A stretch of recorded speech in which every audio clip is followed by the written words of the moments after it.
Estamos aqui diretamente da Golden Gate por Quem Faz Lá de hoje e eu tenho a honra de estar aqui não só como uma profissional incrível e maravilhosa, mas como amiga também, que é uma das minhas surpresas aqui do Vale do Silício e vai ser um prazer contar a história dela aqui para vocês.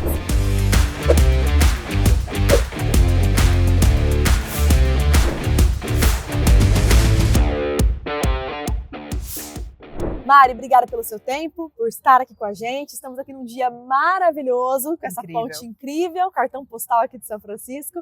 E Mari, essa história que a gente está produzindo aqui para os brasileiros é justamente para contar histórias de brasileiros que saíram do Brasil e vieram fazer história também fora do Brasil, né? Então aqui você está no cenário do Vale do Silício, numa grande empresa. Quem é a Mari Fonseca e o que você faz aqui? Ótimo. Primeiro, obrigada pelo espaço, pela oportunidade. Um prazer estar aqui com você. Mais uma vez, a gente se encontrando no Vale, nesse dia lindíssimo. Falando um pouquinho da minha história, a Mari Fonseca, natural do Rio de Janeiro. Me formei em Engenharia Química. Depois da graduação, eu tive um primeiro emprego no Rio. E depois eu entrei no programa de trainee da Unilever, o programa de futuros líderes, na área de supply chain. Foi quando eu me mudei para São Paulo, comecei a minha carreira lá.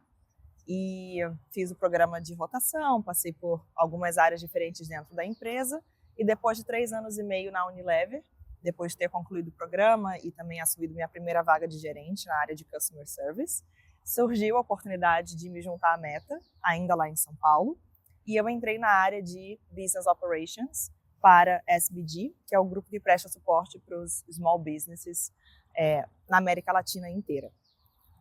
Tive uma experiência de aproximadamente 3 anos nessa vaga em São Paulo. Como tudo na Meta, a vaga mudou muito ao longo do tempo. O escopo começou muito mais focado na implementação de processos de vendas e ferramentas de vendas para dar suporte a essa operação em escala, que é uma operação terceirizada, né? Tem vários sites de call centers ao redor da América Latina para prestar esse tipo de suporte para esses clientes. E esse escopo foi mudando e agreguei outras funções dentro de Change Management, dentro de Workforce Management, mas sempre muito voltado para essa natureza de fazer a estratégia e implementar projetos complexos para a região inteira. Depois desse período, também surgiu a oportunidade de vir para São Francisco trabalhar aqui na sede, onde tudo começou e onde tudo acontece, e eu me juntei ao time global. Era o time já par, né? Nós já trabalhávamos juntos e agora eu vim para essa estrutura global, a princípio trabalhando só com small businesses, mas depois de algumas reorgs, hoje eu trabalho com todas as outras estruturas de vendas. Então isso inclui também os times de agências, inclui os times que prestam suporte para as contas globais e para os maiores clientes da Meta. Então é pegando o funil como um todo. Sensacional, Mari. Acho que assim, essa história toda de carreira, né, que você foi construindo, foi aprendendo, foi se desenvolvendo, te trouxe para um dos lugares mais desejáveis do mundo. Sim. Não só em relação ao lugar, mas a empresa também, né? Então todo mundo sabe a história que a empresa tem, tudo que ela construiu, que ela vem construindo. E isso faz parte, né, da mudança da história da humanidade também, né? O quanto a Meta é uma empresa extremamente importante para isso. Em que momento você olhou e você pensou em toda a sua carreira e falou, eu quero ser global, eu quero viver essa experiência, eu quero estar no dia a dia desse lugar e o que eu quero construir com isso também? Como que foi esse processo de decisão e o que você veio para construir aqui? Quando você trabalha numa empresa dessa escala, que tem esse nível de alcance, estar em uma vaga regional sempre vai ter um certo limite, né, de atuação nos projetos, de exposição, de visibilidade, e as oportunidades que vão surgir, elas são mais limitadas. Então, essa minha percepção, ela sempre foi girando em torno de em qual time, em qual posição eu conseguiria ter um impacto ainda maior do que limitado ao impacto regional. E toda a decisão de estratégia dos nossos roadmaps de produto, por exemplo, né, que a gente decide 2 vezes ao ano, as pessoas que trabalham nesses projetos, que têm esse impacto global, ficam aqui. Então, o acesso até mesmo a essas pessoas e a esses talentos que já faziam esse impacto global era mais limitado estando na região, né? Dependia dos tipos de projetos que iam surgir, de quais recursos regionais poderiam entrar nesses projetos. Então, a tomada de decisão foi para eu quero estar onde tudo acontece, eu quero estar dentro desse time que realmente faz tudo isso acontecer, eu quero ter um lugar nesta mesa, onde essas decisões são tomadas e onde tudo acontece. E tem um pouco desse balanço entre a vaga regional, ela sempre vai ser um pouco mais, vai ter uma contribuição de execução maior comparado à estratégia, e aqui no global é o contrário. Então, depois de ter vivido os primeiros anos muito mais envolvida na execução, que eu acho que é muito importante, entender como as coisas funcionam na prática, como que é o dia a dia dessa organização de vendas, como que as coisas precisam acontecer para que elas funcionem de uma maneira mais eficiente, mais efetiva.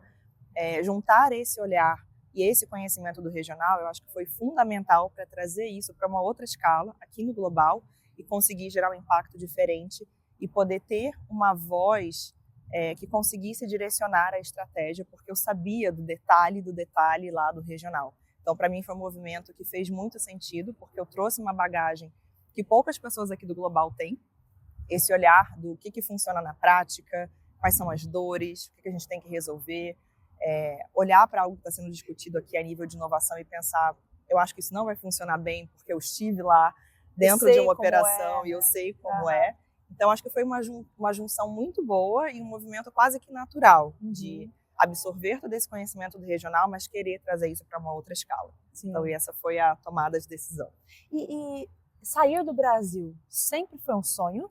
Ou foi algo que, a partir do momento que você entrou na Meta, você entendeu que faria sentido essa carreira? Enfim, como que foi isso para você, essa decisão de falar, não, eu vou viver isso, mas era um sonho da sua vida? Era algo que você se imaginava aqui no Vale do Silício? Como que foi esse cenário para você? Eu sempre tive essa curiosidade. Tenho até uma outra curiosidade pessoal, que quando eu prestei vestibular, eu ainda estava um pouco na dúvida de qual era o curso exatamente que eu queria seguir. Eu tinha algumas opções na cabeça, mas eu não estava 100% certa de que eu queria fazer engenharia. Eu acho que eu fui seguindo muito pela linha de eu tenho essa facilidade com exatas, eu gosto de matemática, química e física, e tinha um mercado ali, muito mais na visão Rio de Janeiro, que a gente pensa muito no mercado de óleo e gás, ainda é um mercado muito importante, né, dado ali o cenário do Estado, mas eu acho que eu fui muito mais por essa linha do que tentar explorar alguns outros aspectos a nível de que inovações estão vindo, que outras habilidades eu deveria pensar e tudo mais. Como eu também sempre gostei muito de ler, de escrever, eu estava um pouco inclinada quase que para o jornalismo, mas eu sempre tive a curiosidade de explorar o mundo. Então, eu também me apliquei para relações internacionais. Então, eu era uma pessoa no ensino médio, ali no último ano, 17 anos, bem indecisa. Eu prestei engenharia na FRJ, foi o que eu optei por cursar, mas eu também me apliquei para relações internacionais na UF. Acabei não passando, então eu segui a carreira da engenharia e eu me encontrei ali. Acho que foi o que fez sentido para mim, né, naquele momento. Sim. E tem muitos aspectos que eu trago até hoje, que eu vejo como que eu aplico a engenharia no meu trabalho, mesmo num cenário tech. Então eu tive essa curiosidade desde cedo, e eu pensava que se eu fosse cursar relações internacionais, se eu tivesse seguido por essa rota, muito provavelmente eu ia querer ser diplomata, e eu ia querer trabalhar talvez fora do país, e eu sempre tive essa curiosidade de expandir os meus horizontes, e ainda na minha infância e adolescência, eu não tive essas oportunidades de viajar para fora do país, né? Os meus pais nunca viajaram para fora do Brasil, e eu também não cresci sendo exposta a isso, então acho que eu sempre tive a curiosidade. Como eu não tinha oportunidade até aquele momento, né, eu não tinha tido até aquele momento, eu pensava que através da minha carreira, talvez eu conseguisse chegar lá. Isso. Eu ia abrir esses caminhos com o meu trabalho. Então, teve esse momento, né, nessa fase de escolha do curso de graduação e o que eu ia fazer, como que eu poderia talvez chegar a uma decisão de carreira que fosse me permitir viver isso. E depois, mais para o final da graduação, quando eu comecei a prestar os processos de trainee, por exemplo, eu via que muitas pessoas tinham feito intercâmbio. Eu também não tinha feito intercâmbio, porque eu priorizei me formar certinho, o mais rápido possível, porque eu queria entrar no mercado de trabalho, eu queria começar a colocar a mão na massa e aprender, e, enfim, né, fazer o meu dinheiro. Então, eu optei mesmo por não fazer o intercâmbio, e eu me sentia em desvantagem em alguns aspectos. Eu achava que essas pessoas tinham algo a mais ali que acrescentava muito nos processos seletivos e que também essa experiência poderia fazer uma grande diferença no dia a dia, porque elas tinham sido expostas a outras coisas que eu não tinha vivido. Então a curiosidade, ela sempre me rondou e sim, sempre foi um sonho. E quando surgiu a oportunidade, eu falei, é esse o momento, eu preciso viver isso, eu preciso saber como é, né? Quem é a Mariana morando fora do Brasil, como que são como que se mantém as relações pessoais estando fora do Brasil, quais são as novas portas que isso vai abrir, o que eu vou descobrir sobre a Mariana como profissional também, estando fora do Brasil. Então, todas essas perguntas, que eu acho que já estavam comigo há um tempo, realmente afloraram nesse momento. Também aqui, né? Exato, tinha que estar aqui para viver isso. Não, sensacional, Maria. E o que eu gostei muito agora de tudo que você trouxe também foi como você foi desenhando isso, né? E eu acho que você trouxe uma questão, o que fez sentido para mim naquele momento. Eu acho que isso é muito importante, porque tudo que fez sentido para você naquele momento se conecta com várias coisas que você faz hoje também. Eu falo que nada na vida é por acaso, a gente vai realmente conectando as coisas. E tem um ponto, né, que você traz, que assim, esse desenho todo te trouxe para uma posição global dentro de uma das maiores empresas do mundo, né, uma das empresas mais cobiçadas do mundo. Então a gente sabe o quanto isso é importante e molda a Mariana daqui para frente também para tudo que você for fazer na sua vida nas próximas décadas. Né? E eu queria trazer a questão do posicionamento. Essa questão do posicionamento também, né, a gente sabe que no Brasil a gente tem posicionamentos em empresas, a gente tem deveres dentro dos nossos trabalhos, também em outros cenários, enquanto colaboradores de empresas com uma responsabilidade como as que você tem também. E como que foi para você fazer essa construção de posicionamento mesmo, de quem é a Mariana aqui fora, e também linkando isso com a questão das culturas que você vive? Quando a gente fala do Vale, né, aquilo que a gente já conversou, as culturas diversas, não é só com o americano que você lida, é com várias culturas, vários tipos de pessoas, e elas todas também querendo fazer dar certo esse time global, né, também com essa oportunidade. Como que foi essa construção para você também? É muito interessante esse ponto do mix de culturas, porque o meu time, assim como muitos outros dentro da Meta, é um grande mix de culturas, de asiáticos, europeus, outras pessoas da América Latina. Meu time tem um americano e ele entrou há menos de um ano atrás. Então, a gente está realmente exposto a isso todos os dias. E como que isso linka com o posicionamento? Eu acho que, primeiro de tudo, é muito importante a gente ter muita ciência da nossa história e muito orgulho disso. O que eu estava comentando um pouco antes dessa movimentação do regional para o global é um olhar diferente que nem todas as pessoas têm. E cada um que está dentro desses projetos, né, cada um que está sentado na mesa da reunião, vai ter uma perspectiva diferente. E aí é onde eu acho que a empresa valoriza muito isso. A gente precisa ter diferentes vozes, diferentes backgrounds. A gente tem que ter essa diversidade para conseguir construir uma solução completa e uma solução que funcione globalmente. A gente não pode ter um olhar enviesado. Então, eu sempre parei para refletir qual que era o meu secret sauce, que a gente chama muito aqui, né? Qual que é o seu ingrediente secreto? E que é aquilo que você traz para a mistura. A mistura ela tem que ser rica, ela vai contar com a opinião ali de todo mundo, com o conhecimento de todo mundo, e cada um está trazendo o seu elemento especial, o seu elemento único. Então, nesses momentos eu sempre parava para refletir sobre tudo que aconteceu até aqui, o que me trouxe até aqui, e não ter assim nenhuma hesitação, né, e nenhuma vergonha em trazer o meu ponto. Acho que a gente sempre tem algo a acrescentar, a gente está aqui por algum motivo.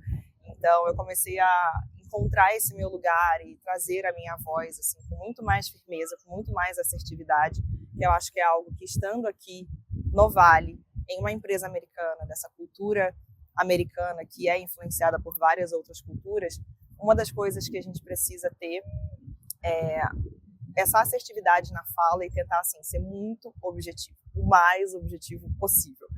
Então, a gente até recebe esses feedbacks, né, e um pouco desse guidance de usar uma comunicação muito enxuta, poucas palavras, né, ser muito direto ao ponto. E acho que assim a gente consegue encontrar os nossos espaços nessas reuniões, nesses projetos em que tem tanta gente, né, e que todo mundo quer trazer essa perspectiva. Como que você consegue se posicionar de uma maneira muito direta e clara para você fazer o seu ponto, você conseguir ser ouvido, e isso já traz mais respeito também nesses ambientes. A pessoa que consegue ter uma clareza de raciocínio, condensar as suas ideias de uma maneira que seja compreensível, facilmente compreensível, e sempre se posicionar, encontrar os momentos certos e trazer a sua visão das coisas, porque isso é muito bem visto e é muito bem aceito. E eu acredito muito que esse autoconhecimento que você passa, estando também fora do país, vivendo isso com maior intensidade, com certeza faz com que você consiga mergulhar num nível extremamente profundo, né? Para conseguir se encontrar e se posicionar diante de um cenário como esse. Você citou esse ponto do ingrediente secreto, que eu achei sensacional, inclusive. Enquanto brasileira, isso é uma coisa que eu gosto muito de ressaltar nesse podcast, enquanto brasileira, quais características que você veio para cá, que fez com que você se tornasse, de certa forma, especial perante essa cultura toda, né? O que aquilo quais foram os destaques que você conseguiu ser reconhecida aqui, enquanto brasileira mesmo, que te ajudaram demais a fazerem com que essa posição que você ocupa traga realmente um caminho muito mais estratégico para sua carreira, te dê um destaque, não só o destaque, mas faça com que você consiga trabalhar com maior fluidez. Eu tenho uma característica que é a que eu vejo em vários outros brasileiros, que é a nossa capacidade de se conectar de maneira mais profunda. A gente consegue sair do superficial muito facilmente. É algo natural para a gente. E eu acho que o brasileiro ele consegue transitar nesses dois níveis.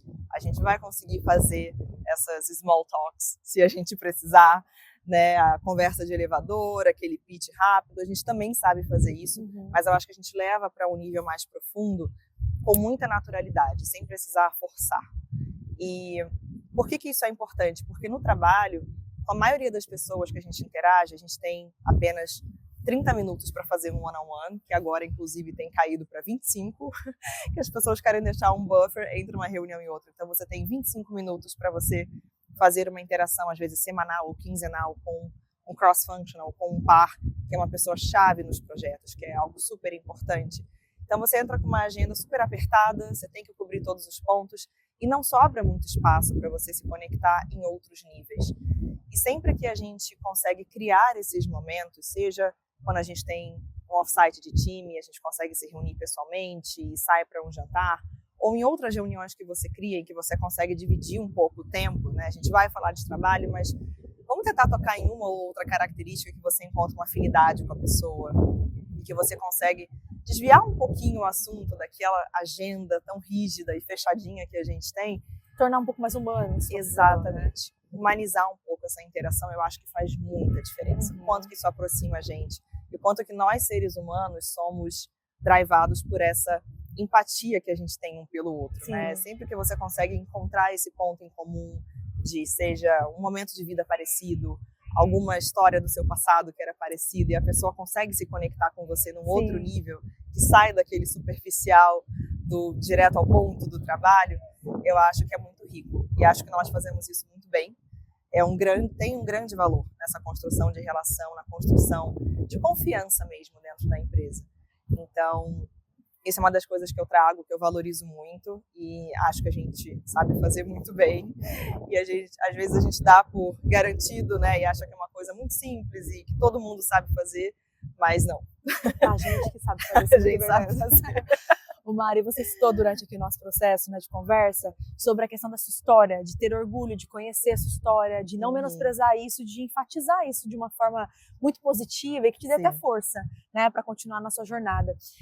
Uma coisa que eu queria perguntar para você, dentro desse processo todo também de mudança, alguma coisa que ninguém sabe sobre você, mas que você tem muito orgulho e que quando você está aqui, vivendo vários cenários e várias coisas, você olha e fala, não, isso me dá força. E eu gostaria que as pessoas soubessem isso de mim. Alguma coisa que você tem orgulho mesmo. Bom, eu tenho esse meu background de engenharia, então eu fiz um estágio bem chão de fábrica, que eu tinha que colocar todos os equipamentos, uniformizão, ir lá para o meio para ficar olhando as coisas acontecerem. Esse foi o primeiro momento na minha carreira no qual eu tive essa experiência com produção mesmo, né, de fábrica. E precisar ter todo esse nível de proteção. É um trabalho bem mais exaustivo, porque além da parte mental, né, do raciocínio, você tem o físico também. Você está exposto ali a muito calor e, enfim, diversas coisas. E depois dessa experiência, eu tive um segundo momento que talvez não muita gente saiba, que eu trabalhei em fábrica novamente. Fez parte do meu programa de trainee na Unilever. Então, essas rotações elas eram decididas entre a liderança, a gente não tinha uma participação para tentar influenciar para onde cada um ia, né? Então, nós éramos alocados em uma área, em um projeto, e eu tive essa segunda experiência em chão de fábrica, que para mim é bem difícil pela rotina, né? Que é muito regradinha, Tem vários momentos críticos ali no dia que a gente precisa se reunir, olhar os indicadores, e fábrica tem essa urgência, esse senso de urgência, que eu acho que é muito importante a gente desenvolver para qualquer área que você vá trabalhar, né? O meu trabalho ele hoje também tem um senso de urgência, mas é diferente. Às vezes eu me pego comparando com essa urgência da fábrica, que é uma urgência que realmente pode gerar um acidente, dependendo do que estiver acontecendo, né? A integridade de uma dessas pessoas pode estar em risco. Então a gente leva para um outro nível de urgência e esse modo de como que eu vou reagir a isso, né? E como que a gente trabalha nesse nível de urgência, nesse nível de pressão. Então foi um aprendizado muito grande. Eu extraí assim muitas coisas disso, até porque foi minha primeira experiência também liderando pessoas nesse meu período em fábrica. Então acho que juntou tudo que mais me deixava talvez desconfortável, eu diria, muitas primeiras vezes, no caso foi a segunda vez em fábrica, mas a primeira vez trabalhando com alimentos, a primeira vez liderando pessoas, a primeira vez morando numa cidade que eu nunca tinha estado antes. Eu fui de mala e cuia para morar lá, que foi Goiânia. Então juntou muitas primeiras vezes trabalhando sob pressão e depois tentando fazer o zoom out de tudo isso e falar, tá, toda a situação que eu estiver trabalhando sob pressão eu vou conseguir avaliar com um olhar, acho que muito mais cauteloso de isso é realmente urgente, isso é realmente algo que vai quebrar as coisas, mas se for, qual que é o plano de ação para isso e como que resolve. Então... Que incrível, que incrível. Acho que toda a experiência que você falou, né? Você vai juntando essas experiências e depois você tem ali esse background para conseguir conduzir outras coisas também, sim, né? Ali acumulando no seu conhecimento. Mari, uma coisa que eu queria te perguntar também é, olhando para o cenário do Vale do Silício, especificamente, né? O mundo está olhando para cá. A gente traz empresários, executivos que vêm aqui aprender nesse cenário. E a gente fala que o Vale ele é dividido em 4 cenários. O cenário da Big Tech, o cenário das startups, das aceleradoras e também o acadêmico que está, inclusive, diferente do Brasil, né? A gente vê a academia aqui muito junto com o mercado de trabalho, né? Trabalhando muito em conjunto. O que para você é o Vale do Silício, também, na sua visão? E como que você enxerga esse ambiente inovador? O que tem de diferente aqui que não tem em outros lugares? Para mim, o Vale do Silício continua sendo a referência de grandes mentes pensantes e criativas.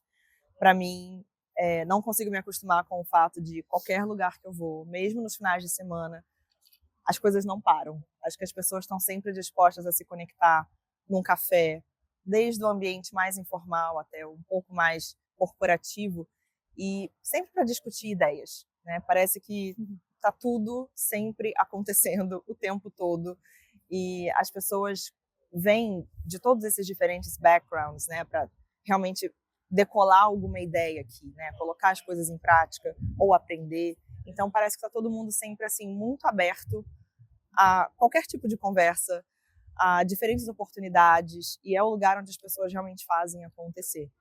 Olhando do meu ambiente de trabalho, eu também ainda não consegui me acostumar, depois de 5 anos de empresa, com a qualidade desses talentos, né? E as pessoas, elas têm um brilhantismo proporcional à generosidade. Então, ter o acesso a esses talentos que são tão abertos a conversar sobre vida, sobre carreira, levar alguma conversa para fora do trabalho e ajudar de alguma maneira, dar uma mentoria, contar de alguma experiência anterior que estava empreendendo e agora essa pessoa foi para o corporativo. Acho que está sempre todo mundo muito aberto a querer construir e querer ajudar, que não necessariamente a gente vê em todos os lugares, mas eu acho que um dos grandes diferenciais é isso, a gente está respirando inovação e ter grandes mentes aqui que estão realmente querendo fazer acontecer o tempo todo. E tá todo mundo dando um jeito, as pessoas estão encontrando seus caminhos e fazendo conexões, e eu sinto que aqui é o ambiente para isso, as pessoas são muito abertas para isso. Então, para mim, o Vale do Silício tem esse significado. Sim. Mari, aqui nós temos empresários, executivos, pessoas que estão buscando entender mais esse ecossistema e pessoas como você também, que podem compartilhar muito conteúdo e ajudá-los nessa composição do global, né? Então eu queria saber o que você já leu, indicações de livros, séries, enfim, o que você quiser indicar aqui que possam ajudar esses empresários, executivos e brasileiros que querem esse movimento global. Tem bastante coisa, mas eu vou começar por um livro que me ajudou muito nessa questão da comunicação que eu comentei, para tentar ser mais assertiva, objetiva e deixar a comunicação mais enxuta, que não é algo natural nosso como brasileiros e como latinos. Esse livro chama Smart Brevity e ele tem um framework muito direto ao ponto para como que você pode repensar a sua maneira de se comunicar e conseguir transmitir uma mensagem mais clara, mais efetiva e basicamente se ajustar à maneira como alguns desses grandes empresários e, enfim, dentro dessas grandes empresas, como que as pessoas se comunicam para conseguir usar esse pouco tempo que a gente tem de exposição dentro de algumas conversas para ir direto ao ponto, para conseguir vender uma ideia ou conseguir uma aprovação. Um outro livro que eu gosto muito também é do podcast de mesmo nome, que é o The Diary of a CEO, que a primeira vez que eu assisti um episódio foi de maneira assim muito aleatória, porque eu estava no avião, tinha poucas opções do que assistir, era um voo muito longo, e eu assisti um episódio incrível, né, do Steven Bartlett, que é o host, e ele traz pessoas de sucesso em diversos campos, né, em diversas áreas. Então, tem muitos empresários, mas também tem artistas, pessoas de muito destaque no que elas se propuseram a fazer, e eu gosto muito desse formato. Tem um episódio muito recente, inclusive, que eu acabei de assistir, eu assisti em partes, porque ele tem mais de 2 horas de duração, que é um debate de 3 especialistas com visões bastante diferentes sobre AI, e eles fizeram um deep dive, assim, realmente bem aprofundado no tópico de AI agents. Então, você tem uma visão desde o pessimista, que extrapola como que essas coisas vão acontecer e quão prejudiciais elas vão ser. Tem o super otimista, que enxerga o lado maravilhoso de tudo isso, como que as nossas vidas vão melhorar no futuro. E outra pessoa que está no meio termo, né, quase que balanceando essas duas visões. E foi um debate super rico, então recomendo esse episódio. E eu assisto muito esse podcast, eu pego por tema, né, porque são episódios muito longos também, então eu tento ir naqueles que fazem mais sentido para mim. E sempre passa por ouvir a história dessas pessoas, como que elas chegaram onde elas chegaram. Alguns contam de transições de carreira, assim, quase que inimagináveis. E são muitas histórias de sucesso, de superação super interessantes. Então esse é o podcast que eu mais escuto, que eu super recomendo, e eu posso deixar esse episódio em específico, que acho que foi a primeira vez que eu vi em formato de debate, e eu achei super interessante, achei muito legal. Dentre todos os pontos que você citou agora na indicação também, Mari, você comentou um pouquinho sobre sucesso. Eu queria te perguntar, o que é sucesso para Mari? Sucesso para mim hoje é conseguir balancear a qualidade de vida, que é importante para mim, é algo do qual eu não abro mão. A definição de qualidade de vida ela vai mudando também ao longo do tempo, mas hoje é minimamente conseguir ter um tempo para mim, para eu cuidar dos meus hobbies, para eu me cuidar, para eu conseguir me manter atualizada sobre outros assuntos e fazer uma divisão entre o meu tempo de trabalho e coisas que são não necessariamente associadas ao meu trabalho, que me mantêm viva e animada e empolgada para fazer outras coisas. E é conseguir balancear isso com um trabalho que realmente me faça sentir constantemente desafiada de uma maneira positiva. Então, estar aprendendo, isso é fundamental para mim. Acho que as pessoas que têm essa ambição de carreira, seja qual for o aspecto, né, de empreendedorismo no mundo corporativo, a gente quer estar sempre aprendendo, a gente quer estar sempre se desenvolvendo. Então, para mim, não funcionaria se eu tivesse um momento me sentindo um pouco mais estagnada ou achar que eu domino tudo. E apesar de ser uma coisa boa, é muito bom a gente dominar tudo e a gente fazer as coisas com facilidade, mas por outro lado é quando a gente está aprendendo menos. Então é o momento no qual alguma mudança é necessária. Então isso mantém uma chama acesa, né, dessa vontade de se sentir um pouquinho desconfortável de novo, para conseguir depois superar aquilo e pensar, eu me sinto bem sucedida porque eu consegui, enfim, agregar esse novo conhecimento e passar por esse desafio. Então isso vai nos empoderando e nos dando novas ferramentas para ir conseguindo conquistar outras coisas. Essa definição de sucesso hoje para mim. O trabalho é muito importante, é um pilar ainda fundamental na minha vida, mas eu tomo muito esse cuidado para que ele não me consuma por inteiro. A qualidade, o sucesso ele tem que vir acompanhado de outras coisas. Desse equilíbrio de vida, né? Exato. Mari, ao final dessa conversa, eu sempre peço para os brasileiros que eu estou entrevistando deixarem uma mensagem para todos os brasileiros que estão nos assistindo. Uma mensagem de coragem também para que esses brasileiros que ainda não se expuseram ao globo, pudessem criar essas oportunidades, pudessem aprender, pudessem ter essa iniciativa, tanto de aprender com esse cenário global, quanto também de fazerem parte desse cenário global também. Que mensagem você deixaria para eles, sendo uma brasileira que está numa posição global e que teve essa coragem de fazer esse movimento de carreira?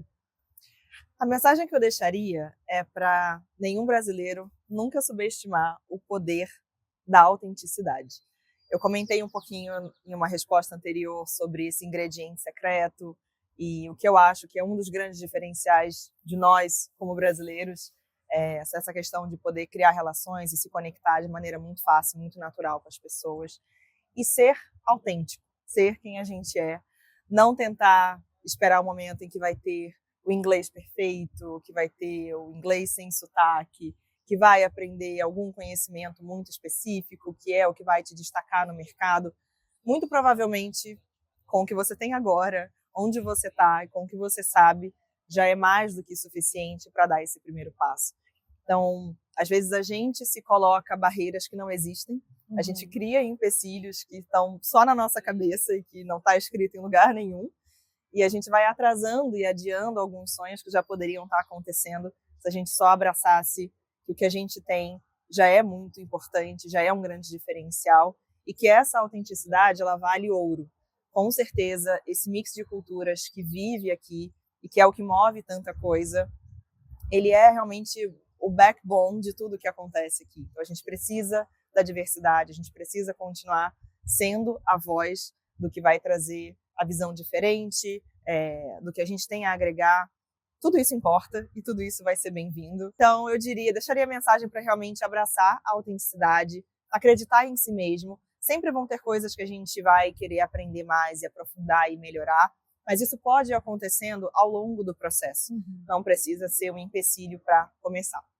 Incrível, Mari. Muito, muito bom. Muito bom estar com você aqui. Parabéns Realmente. pela sua história maravilhosa. Obrigada. Eu sei que ela será cada vez mais linda, porque você é uma brasileira extremamente competente, faz muito bem tudo o que você faz. Eu tenho certeza que vai ter muito sucesso. Obrigada por ter compartilhado com tantos brasileiros que estão nos assistindo agora. Obrigada. E nos vemos aqui muito em breve, né? Porque a gente está rodando um piloto, gente, aqui agora, inclusive aqui na frente da Golden Gate, que a gente até brincou, né? A gente até brincou que tá parecendo um fundo de tela aqui, ó, mas não é real isso aqui que nós estamos, tá, gente? Esse foi o Quem Faz Lá de hoje, muito especial, inclusive. Tenho certeza que esse episódio vai te ajudar a se conectar com o cenário global e a tomar essa iniciativa de encurtar a distância com o mundo.